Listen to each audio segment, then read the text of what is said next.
सातबारा कोरा पदयात्रा पोहोचली महागाव तालुक्यात। शेतकऱ्यांचा सातबारा कोरा करण्यासाठी व दिव्यांग बांधवाच्या विविध मागण्यासंदर्भात कृषी रत्न डॉक्टर स्वर्गीय पंजाबराव देशमुख यांच्या पापळ या गावावरून निघालेली सातबारा कोरा पदयात्रा महागाव तालुक्यातील माळेगाव माळकिन्ही मार्ग गुंज येथे पोहोचली आहे। उद्या ही पदयात्रा स्वर्गवासी साहेबराव करपे पाटील यांना चिलगव्हाण येथे श्रद्धांजली अर्पण करून अंबोडा येथे या यात्रेचा समारोप होणार आहे। या यात्रेच्या निमित्ताने महाराष्ट्रातील तमाम शेतकऱ्यांची कर्जमाफी करण्याचे सरकारने जे आश्वासन दिले होते त्या आश्वासनाची आठवण राज्य सरकारला करून देण्यासाठी बच्चू कडू यांच्या नेतृत्वात ही यात्रा काढण्यात आली आहे। मराठी 9 न्यूज साठी सचिन उवाळे, महागाव।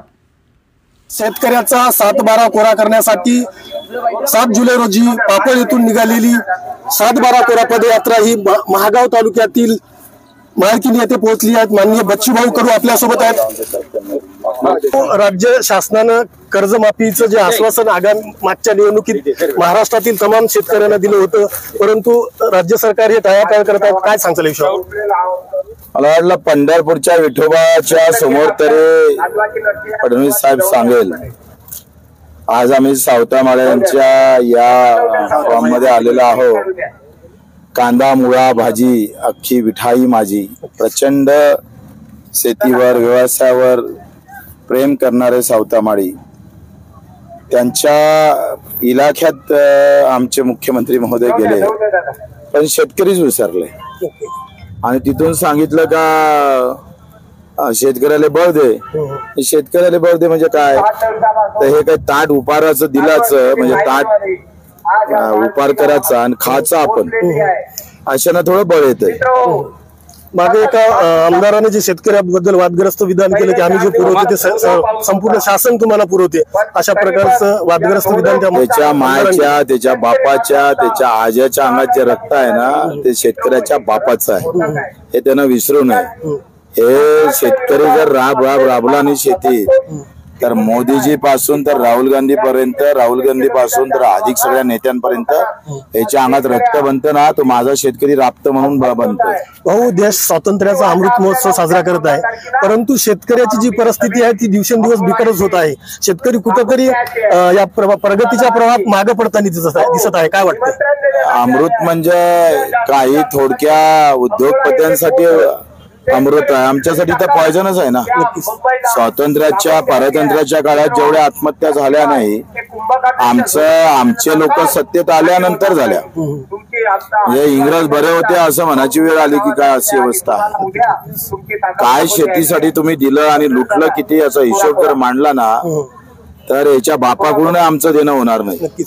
एवढी लूट केली। या पदयात्रेच्या निमित्ताने काय काय मागण्या असतील तुमच्या राज्य शासनाकडे? कर्जमाफी आहे, हमी भाव आहे, पेरणी ते कापणीपर्यंत सगळे काम एमआरएचएस मध्ये आहे। गावातल्या मजुरासाठी योजना असली पाहिजे, दिव्यांगाचे पैसे वाढवून दिले पाहिजे, मानधन, नौकर भरती काढली पाहिजे, मेंढपाळ आहे, दूध व्यवसाय आहे, तुमचे मच्छीमार आहे। आता इथलं यवतमाळचं धरण आहे, त्या पुऱ्या यवतमाळ जिल्ह्यातलं धरण एकानंच ठेका घेतला, तो 1200 रुपयात विकल्या जाणारा झिंगा त्या भोई समाजाला पकडासाठी फक्त 130 रुपये देतो, किलो मागे 130 आणि याला 1100 रुपये।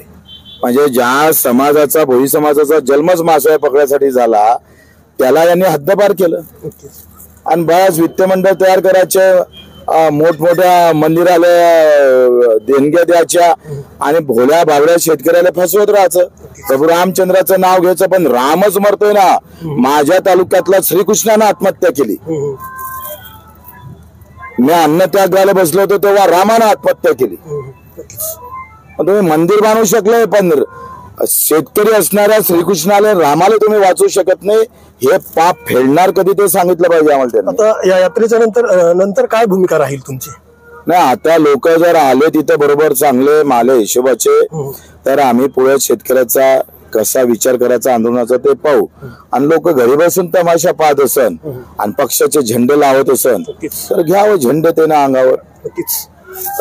आपण पाहू शकता की 7/12 कोरा ही जी पदयात्रा आहे, जी 7 जुलै रोजी कृषी रत्न डॉक्टर पंजाबराव देशमुख यांच्या पापळ या गावामधून निघाली होती।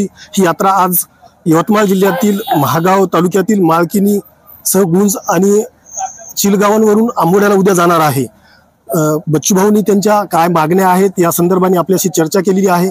नक्कीच या समोरच्या आंदोलनाची दिशा सुद्धा ते उद्याच्या सभेनंतर ठरवणार आहेत। मराठी 9 न्यूज साठी सचिन उबाळे, महागाव।